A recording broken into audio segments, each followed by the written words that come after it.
صحة رمضانكم وصحة فطوركم ولا سحوركم. ارواحوا نديروا كيف الحميص العنابي الجزائري الحار اللي تقدروا ديروه بطريقتين، طريقة الشوي او طريقة الشوي في الفرن. شوفوا معايا. توم مشوي ما شويتش الحق هكا، فيها توم، فيها فلفل كحل، فيها راس حانوت، تحبوا قزبر ونوع عندي هريسه، ما عنديش حطيت الحار هذا الاحمر الشيلي هذا الصغير.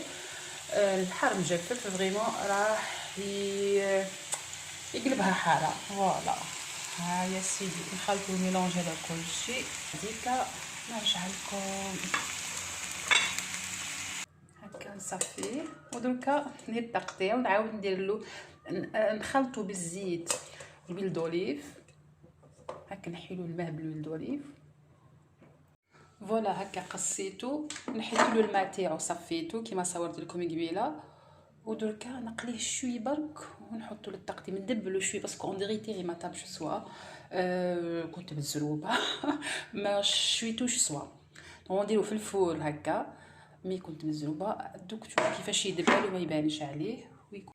فوالا دوكا الحميص تاعي طاب، بقى لي غير نزيد نديرو لو دريساج دونك فوالا هاو الحميص تاعي دركا راهو كملتو.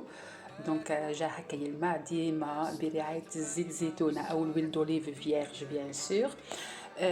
هكا تجي كما انتم تقدروا كما قلت لكم تقدروا انتم ديروها في الفور احسن. هكا هاي واجده. اوبس لازم تجي هكا حمراء بالويل دوليف. بون انا مازالني ما فطرتش، لازم برعايه الزيت الزيتون. هكا دونك فوالا بصحتكم وبصحتنا.